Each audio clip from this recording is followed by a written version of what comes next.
Hello and welcome to WEF Weekly, and we are back for the season, and of course it is 2024 in full flow, and we're looking forward to an exciting season ahead. And the WEF Weekly each week presented in part with support from the US Equestrian Federation and USEF Network as well, thanks to them. And it is Southern Archers Week here in Wellington, what's known to us here as Week 1. It's the start of the international competitions, 3-star week this week. It's the build up through the season, of course. It will take in all those 5 stars, the Hunter Championships, the equitation, all of that to come over the coming 3 months of competition. Yes, it is a big one coming up into 2024. We're also going to talk about what's to look forward to, who's already going to be a part of that, who had an amazing year last year as well, a little bit of reflection on 2023 and what that was all about. And delighted to say joining me are 3 people who had a very good year indeed. Richard Vogel, to start us off. Richie, winner of the Rolex Grand Prix here. And then it finished rather well in Geneva. Yeah, I had a very good year. Cannot complain at all. And we're very happy to be back. Excellent. Looking forward to see you in action with Cedello this week. For you, Carly McCutcheon alongside me. Now, some of you know her, some might not, but you've been an absolute star already through your youth career. Double gold in the Junior Championships, at the Young American Championships, and of course, swept the board in equitation as well. What's it feeling like to start 2024? I'm very excited. This is my first year as a professional, so I look forward to being here, back here with the team at Stonehenge, and I look forward to the season. Big year ahead. Lily Keenan, delighted to have you back in the studio as well. Big 5-star wins last year for you as well, and again, it's back to foot to the floor. Yeah, 2023 was an amazing year for me, and hopefully I can do just a little bit better in 2024. That's all about. It's all about finding that little bit more, isn't it? A little bit more, yeah. That's when you see the pros. Richie, let's come to you first to reflect on last year. Serpano Balubé winning in the Rolex Grand Prix here under lights Saturday night. The weather wasn't the kindest, as we'll see from some of the coverage from last year as well. It did rain. It was a pretty special year though. Yeah, exactly. The year started with a very good season here. Yeah, the whole season was pretty good. The horses developed well. United Touch was here. I got to know him much better here last year, beginning of the year. And then to finish it off with Cepano and that Rolex Grand Prix was just an amazing experience. Was my second 5-star win, so something very special. The owners, family Tracy, they were here, so they watched it live under the lights. So yeah, everyone that's been watching those Grand Prix under the lights, they know how special it is. So yeah, for them it was also a special moment. A fantastic year. You mentioned 2 horses in there, Serpano Balubé and United Touch. United Touch then taking you on to the Rolex Major Grand Prix win in Geneva. That was another big step up. That was a horse that had won World Cups in Stuttgart, but yeah. But that was another fantastic performance and showed that horse's real ability. Yeah, exactly. I think a good foundation for that 23 to turn it out that well was the start here in Wellington. It's always great for me. I can really focus on my horses. Veronica Tracy, she's my student, but for the rest, I'm pretty much focusing on my riding. There's not so much else going on. Whereas at home we are pretty busy. Here it's a bit of a holiday for me, and I can focus more on my horses.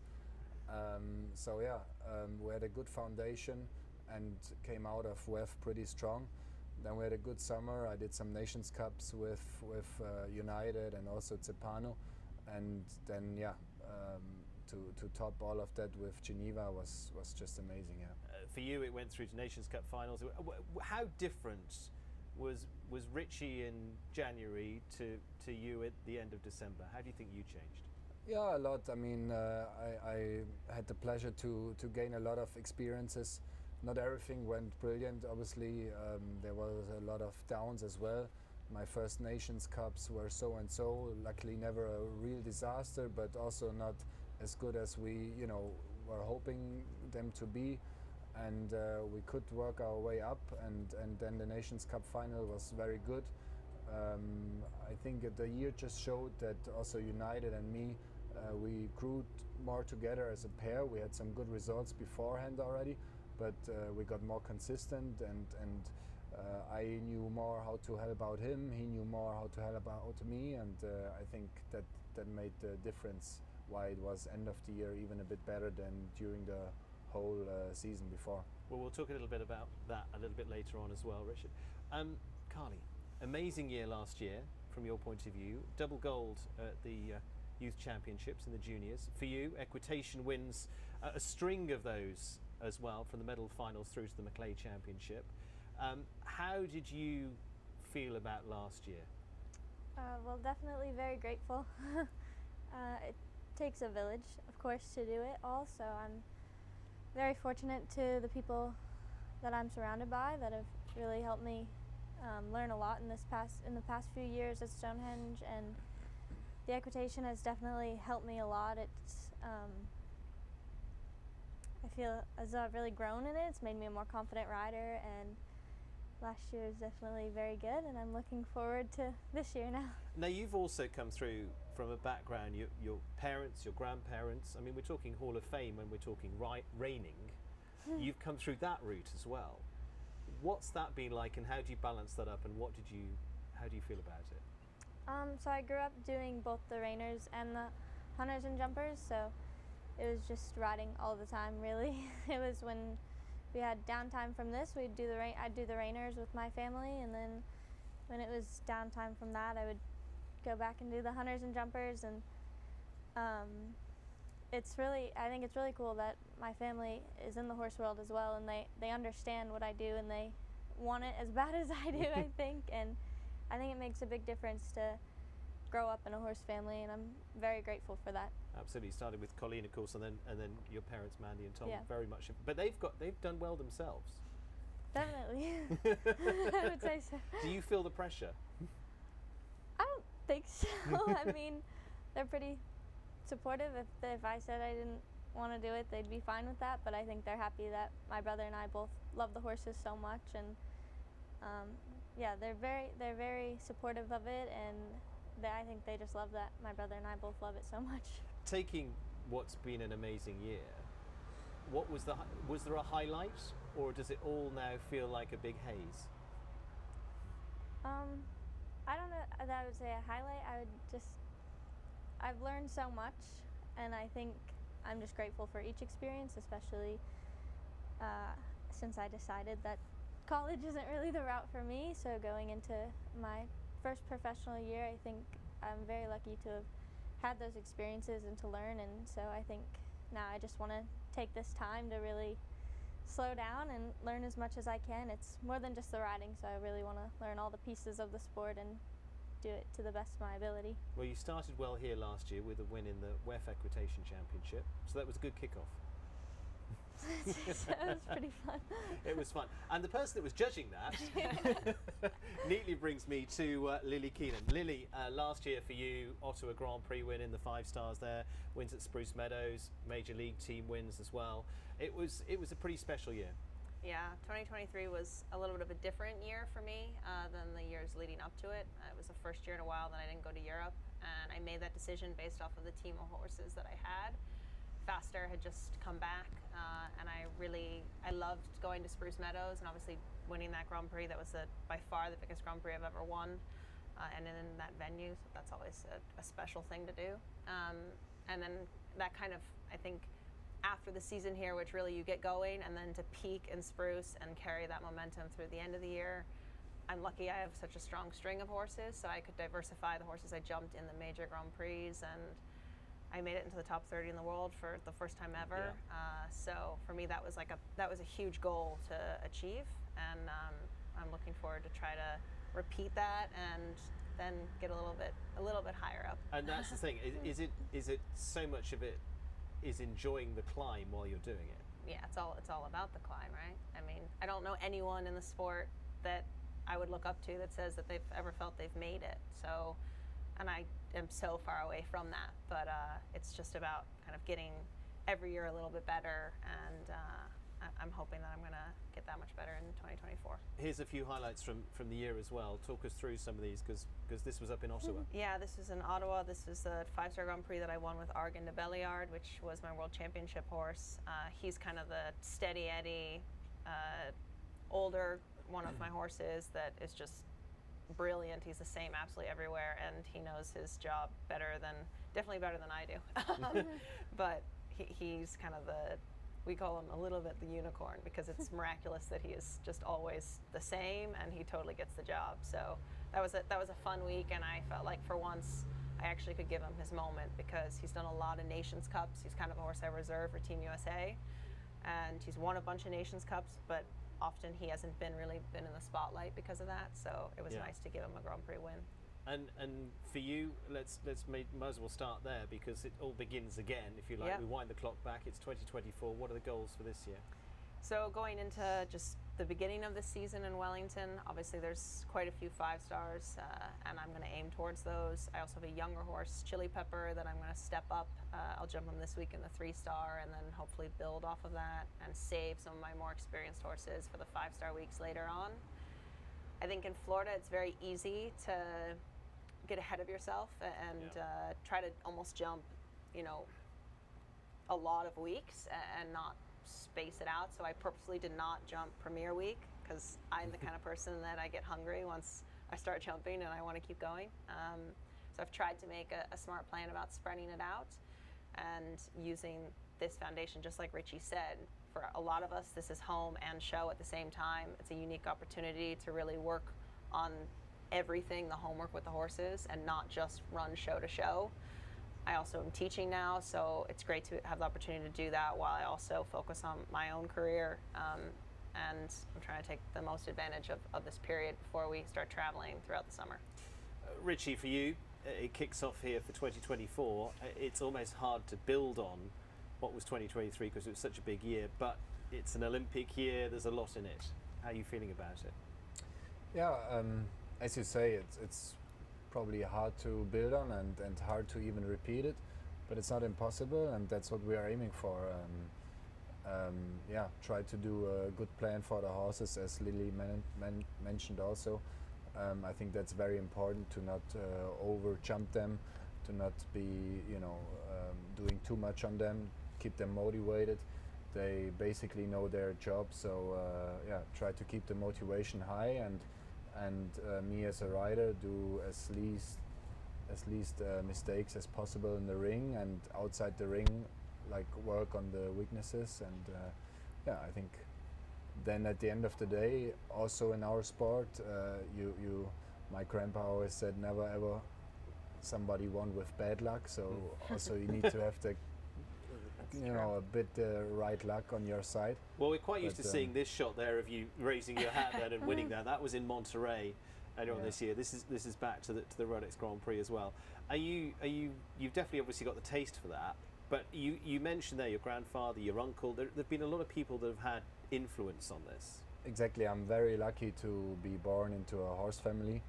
All my life there were horses around me, and the real basics I got taught from my mom, actually. And then sadly she passed away when I was 12, and then my uncle kind of overtook, and he put a lot of effort into trying to get a good foundation and make me realize how important also the flatting of a horse is, and those types of things, which honestly he never really succeeded with, but he tried really hard, and I'm thankful, very thankful for that. And then as I was 17, I started my first job as a rider, and I was very lucky to get started with Family Herbert, close to Mannheim in Germany, and they are specialized on developing young horses. So there it was a bit more about basics, and then latest when I started to work for Ludger, they actually really taught me how important it is to work on the basics and have put enough attention on flatting the horses and all that stuff. So what my uncle tried to teach me 10 years before, I learned a little later, but better late than never. You finally decided you like dressage. I wouldn't say I like it, but I know that it's important, and there's no way around it, So and I don't mind it nowadays, yeah. But you've mentioned there Ludger Beerbaum, who you spent time a couple of years based with him, but also the influence of another great in Hugo Simon. Yeah, exactly. After I started my own business, I had two and for a certain time also three horses of Hugo Simon, and got lucky to also train with him, and also that was a big influence on me and on my riding and on the way how to think about certain situations and how to handle. Also, sometimes you get a bit stuck with horses, so how to handle those situations, and so Hugo also for sure had a big impact on me, and it was great to get that experience, to learn of such a great horseman. Yeah. I'd like to say where do you go from there, but actually you all get help from McLean Ward at various times as well, so there's no stepping back from that one. That's a US thing? Yeah, exactly. Like always when I'm here, I'm also very pleased and very honored to be able to get some advices now and there, or go school a horse with McLean, which again is I'm very, very thankful for that, and I hope at some point I can give something back. But it just, I think then more you can watch from those great riders and horsemen, and try to not copy, but steal something, emulate. almost into your way of riding, then better the whole package can get. And I think that's very important as a rider, to always stay on top of it and try to improve, and that's what we're doing, and therefore I'm very happy to be able to also get some help from McLean. And I think also that changed a bit of my way of riding. I got almost a bit American way of riding, like in Europe a lot of people tell me that. For the Europeans it's a bit more obvious than over here, but I think for me that's great to develop and to get better. The best influences from both sides. Lily, you were even doing some bit of dressage. Was it last year? Yes, or now I guess it's 2 years ago. Yeah. But I did a little bit of dressage. I, like Richie, the flat work I've learned obviously over time is so important, and I got away for a number of years not really worrying about it, and just kind of going to the ring and finding the jumps. And I had some obviously very nice horses, and I've realized that if you really have very good flat work, even with difficult horses, you can get so much more out of them. And then I did a little bit of dressage, honestly, for my mental health. It was something that I was not very good at, and it was okay that I wasn't good at it. I had no expectation of myself, and I really enjoyed it. I did it competitively for a short period of time, and I kind of found a way to enjoy that part of my day, because a lot of the time what we do is flat horses, we're not jumping all the time, right? We can't do that. We have to save their legs. So I don't think I'd be switching disciplines, but I enjoyed the time that I spent doing it. Well, Carly, you switch between reining and hunters and jumping and doing all the things that you do. You're also on the Horsemanship Clinic this week as well, with Anne Kaczynski and Katie Prudhomme, and a fantastic lineup of people there as well. How was that?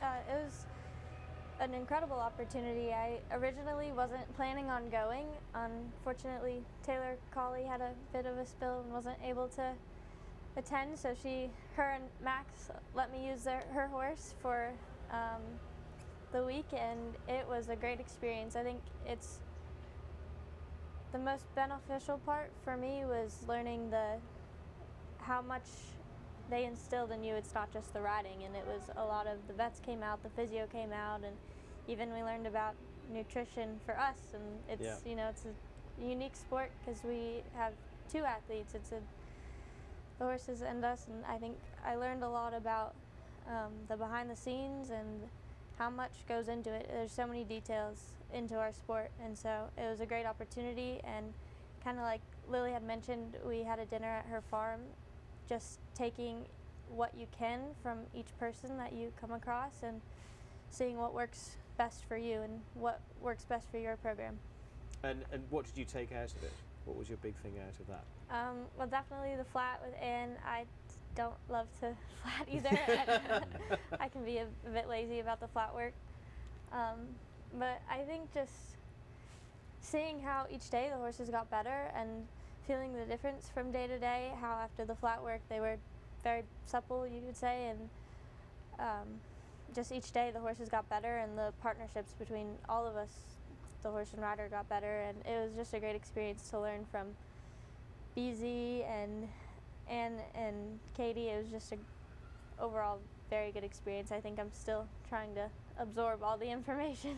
And how do you deal with that now? Because obviously you've got your family all involved, from the reining to the hunters to the jumpers, and then you've got influences like this. Do you try and be a sponge and absorb all of it? I think so. I think just seeing kind of what works for me. I'm always willing to try anything. I always try to be a good student. I try to do what I'm told, and then I kind of can see what works for me best and what makes me the most confident and the best rider that I can be.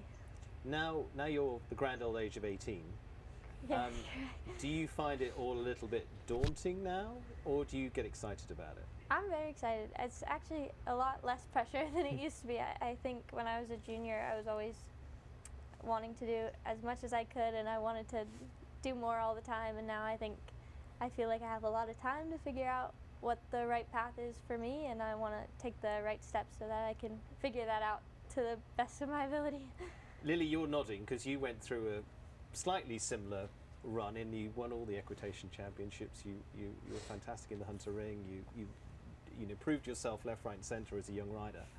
I don't know about that. But how do you see that reflecting when you see somebody that's? I mean, there's not that much of an age difference between you.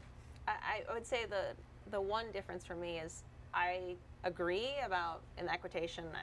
Every show I went to, if I didn't win, I felt like a failure, and that was hard for me to change that mindset. So I think it's great that Carly already has taken that breath, because it took me years to do that. And my last junior year, I just showed in professional divisions. I only did the jumpers, and I was not totally comfortable with the fact that I was jumping in classes with maybe over 100 professionals, and for me to be in the top 10, I was gonna have to bring my A game, and that was a good kind of kick in the teeth. I needed a half halt. It definitely checked my confidence, and now I'm so grateful for that, because it made me so much tougher. The transition a little bit was different, because I did go to college, and I obviously had to figure out how to balance those two things, and I'm really grateful that was a path that made sense for me, and I'm grateful I was able to do that. It maybe wasn't the most simple at the time, but in hindsight, I realized how lucky I was to have the opportunity to do both and still not only go to school, but be able to ride at a very high level at the same time. It's only been an asset for me, and there's plenty of riders that took a very different path and are where I am or ahead of me, like Richie, who's younger than me and didn't go to school and is ahead of where I am. So, that's, everyone finds their own path. And it feels like yesterday that I was in Carly's shoes. So I know that this moment can be a little bit daunting, but you're going to figure it out. She'll figure it out. And yes, I mean, the point is that you're all well under 30 at this point, and you're reaching peaks in your career at this stage, which is great. That's what should happen in sport. Rishi, from your point of view, you went through the Rolex Young Riders Academy as well. What's your advice to young riders coming through like Carl? To actually be aware how important the basics are. Long time I wasn't aware of that, and I think it is really important. And I think then earlier you learn all about that, then easier it is almost to gain all of that and to have it kind of in yourself. Then later you have to learn it, then I think harder it is to change your way of riding. And to hold on to your dreams and to your goals, and to be working hard for it, and keep the train running. Exactly. Lily, for you, what's your one piece of advice to young riders like Carly coming through?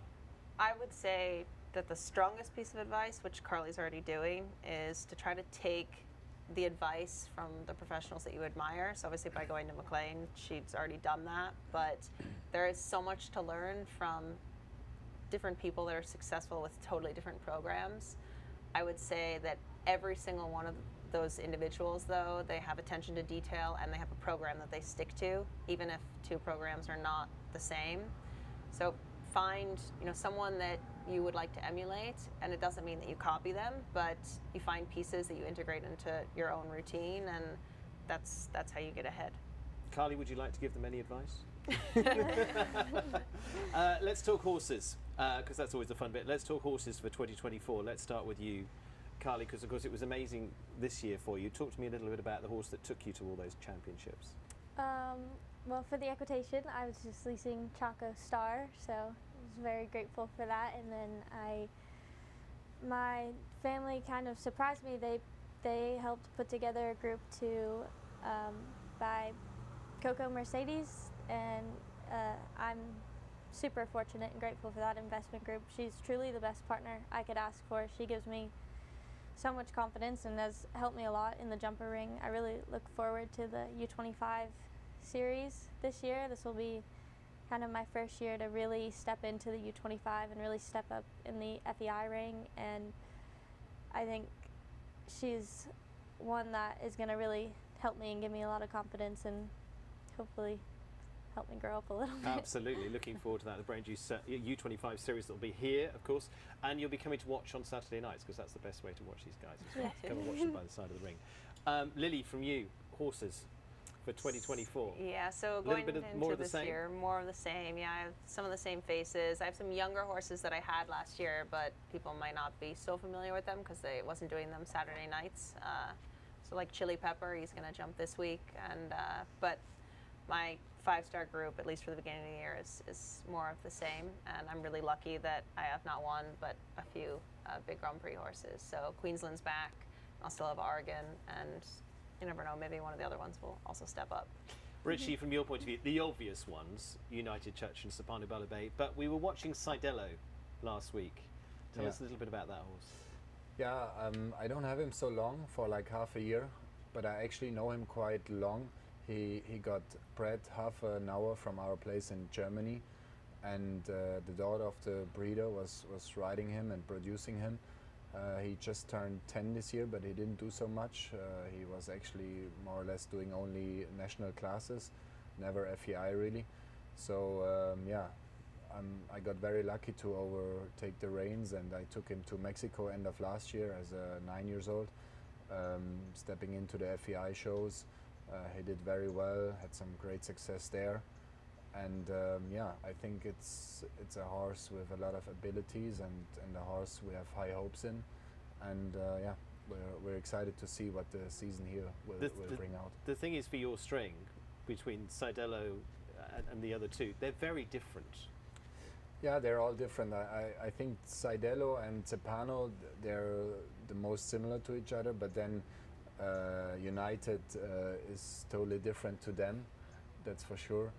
But I guess also that's something you know, that young people like the three of us are also it's good to learn for us, to also being able to ride different kind of horses, and it teaches you a lot, like the journey I had with United. I'm not sure if I learned more out of him or he learned more out of me. Like, I'm also trying to improve him, obviously, but he improved me so much also, and people don't really talk about that, but it is yeah, it's actually very interesting, or very yeah. The two of you almost gave yourselves the platform. Exactly, and sense. how much a horse can also teach a rider is yeah. Yeah. Good. great. Well, we've got, actually, the other thing we've also got is questions from all of the people who watch at home and who are following our social media as well. So I have questions for all three of you. Who would like to go first? Now, I'm going to give you that choice. Carly, let's start with you. Let's get it out of the way. Sam.eq, these have come from Instagram. Do you have a routine to tackle nerves before entering the ring? Not really. I think for me, just trying to be organized, walking the course, knowing my plan as best as I can helps me with nerves a little bit, but I also would prefer to be a little bit nervous, you know, and I think that almost helps me to ride a little bit better, and I think I ride best in the show ring because I take it the most seriously, and so I think being nervous can kind of benefit me a little bit. So I think it's okay to be nervous, and I think that's kind of a little bit part of why we do it. Yeah, use it. Yeah. Get the adrenaline and use it.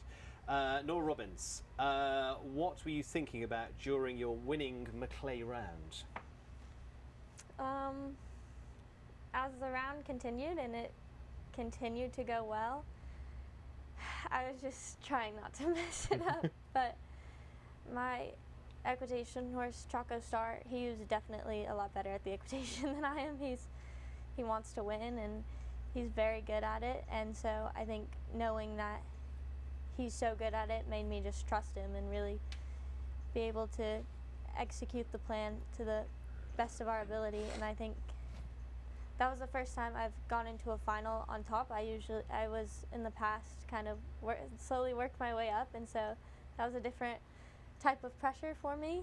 And I was just so excited when I landed from the last jump that I was over. Okay, one more. Liam, his song, and this is the biggest thing you had to work on with your equitation to get to the top, which I suppose is what was your weakness? I would say just kind of doing what worked best for me. I think at the beginning of doing the equitation, I started a bit later than maybe you're supposed to. I'm not sure. I started doing the equitation, the big equitation, when I was 14 or 15, and so it's I always got more nervous for the equitation than I would for any jumper class, and I think just trying to be perfect all the time, I kind of learned the less I try to be perfect, the better it usually goes for me. So just staying out of my own way more than anything, staying out of my own head, and just trusting my team and our practice leading up to it. But that's the preparation, exactly what Lily was talking about. Yeah, no, definitely. Well done, good. You've passed. You're fine. Richie, let's come to you. Richard Vogel. We have got a question from Catherine 3P is her handle on that, and Catherine Duchastella. It's a sort of combined question. Tell us how you found United Touch, or how United Touch found you, and how it's been developing with him. And also, I've combined two questions. How do you train to open and contract him? Because he has this massive stride. Yeah. So it was actually it's kind of a long story. The owner, we'll do the highlights. the owner and breeder. I tried to shorten it up a bit. The owner and breeder of United, he contacted us and wanted to meet us and talk about what it is to have horses with us and so on. And I have the business together with David Will, and my girlfriend Sophie Hinners also rides with us.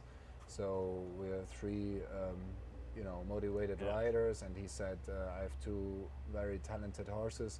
So and always some young horses coming up, so might be a good partnership. So we met him on a show and had a talk, and actually he preferred to have Sophie as a rider, which most people do, to be honest. But it happened that Sophie rode him for a week, and she said, the other horse was not just a horse, was Cypria, which Willem Greve took to the Olympics. Yeah. So also very, very good horse. She said, with Cypria, I'm getting along very well. She's brilliant. I don't have to teach her anything. She knows everything. She got a great, schooling from Willem. She knows the job. But United Touch, yeah, he has a lot of abilities, but I struggle with him. I really struggle. So, so I jumped him once at home, and I remember going back into the stable, and I said to my groom, when I'm not there, just put him in the walker, longe him, paddock, but don't put David on him. He's staying on my list. Because the first time I jumped him, I really felt it's something very special. Like the abilities he has, like the jump has always been incredible. It was just a bit our job to put his strides together, to make him being more use of his body in between the jumps. And try to make him a bit more rideable, so I can actually put him in better situations in a technical course. And therefore it's actually was mainly important to what we talked about, the flatting, the foundation. Again, there was very important. and I think for him it was a lot of repeating to move up and collect, move up and collect. Therefore, I would also use canter poles quite often to, let's say you have normal 5 and normal 5 strides, but then you would do 5 and 6, 5 and 7 to always, you know, teach him to put more weight on his hind legs and to actually shorten the stride without getting slower. Because in the beginning he would just get slower, but the stride would hardly only get a little bit smaller. And now, you know, we're working on it that actually the frequency stays the same. He should try to, you know, even though I'm waiting, he should stay efficient and quick, but the stride should get smaller. And it's not easy for him, but he's motivated to work every day, and yeah, he's doing great, and he got better and better. And as I said, I actually don't know if he learned more during our journey or if I learned more out of him. So it was great for me as well to have such a horse and you know, try to find a way to manage it. And remind us of the breeder's name. Julius Sinak. Yeah, he still owns him, doesn't he? Yeah. And he's quite a few. Yeah, very good horses. he's a brilliant breeder. Yeah. Always has very talented horses, and yeah, had a lot of good ones. And he also bred United's mom and United's dad, so I think it's something very special. Absolutely. Yeah. Let's bring you to another question. This is from Pink Eye Gang. Number one piece of advice for beginners, not just young riders, going back to beginners, Richie. Yeah, yeah, I think again, being very focused on the basics, how you sit on the horse, that you have a correct seat. I think it's very important to you know, yeah, sit correctly in terms of giving the right instructions to the horse, and then yeah, if you have a goal or a dream, don't give up on that, and work hard on it. And yeah, I think it's very important to have the right people around you, good trainers. And if that's hard to have like a trainer, obviously not everyone is as lucky as the three of us and can train with McLean, but then still you can come on a Saturday night and watch the warm-up, and you know, you can also learn a lot from watching those riders, and that was also very important for me, to watch riders and to try to not copy, but yeah, I learn find something out of I that. find it very interesting. The riders over the years that have said they come up to watch certain other riders, and so when some of the Europeans come here and some of the Americans, and they come deliberately to watch what they do, because again they want to glean something from them. One quick one. This is basically a one-word answer. Zamina Sup says, if you had to choose only one venue for the rest of your life to compete at, which one would it be? Aachen. There you go. Knew that was going to be easy. Okay, Lily, your questions. Emiliana Poli 1, who says she's a huge fan, as are many. What is your biggest piece of advice to a self-trained jumper? So this is probably going along a little bit of similar lines. Yeah, I mean, similar to what Richie said, which I think is true for any rider, whether they're self-trained or you've had coaches at any level. You can learn something from watching everyone, and that doesn't mean just the best. You can also learn from watching others' mistakes. But if you don't have a current trainer that's teaching you every day, doesn't mean you can't get a lesson every day. Now we have so many video platforms, and watching Aachen, for example, or Geneva, you can watch them from anywhere in the world. I think taking advantage of that, and if you have access to actually going to a show, I could not recommend enough going to the warm-up, which is even what Richie had said. You know, we all like to see in the ring what does it take to win the class and the jump off, but also so much of that is about what happens before at home and in the warm-up, and finding kind of what's the system that different riders follow. And I think that there's so much to be absorbed from watching other people and then integrating it into your own riding.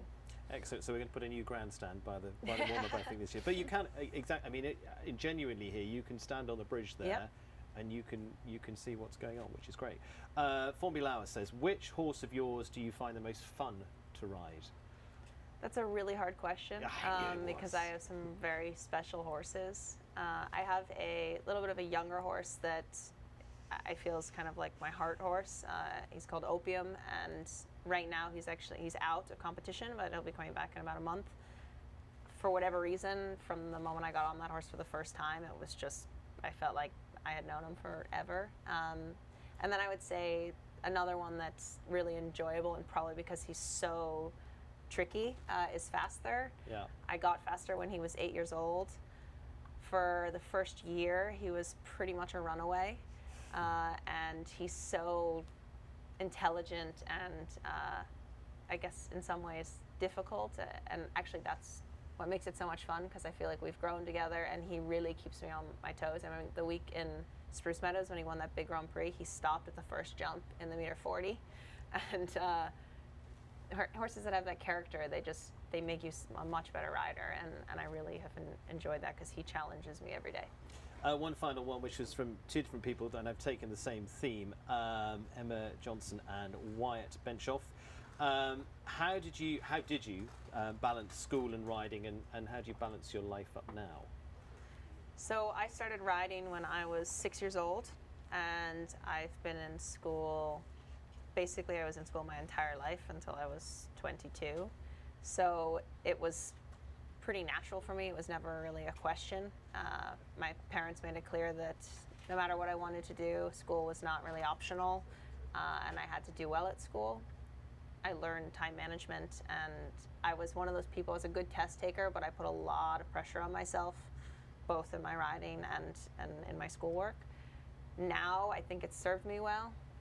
I did well under pressure, and I kind of got to practice that in all areas of my life. I haven't been in school for a few years, and there's definitely times that I miss it, but I try to push myself in other areas, and I find that's the best way to stay balanced. So easy for us. I think most riders would agree that they're pretty hard on themselves. I think definitely the best would be very critical of themselves, and it's easy to get in a hole, but there's always another day and another horse show, and our horses deserve that we can put that behind us and try to improve but not dwell.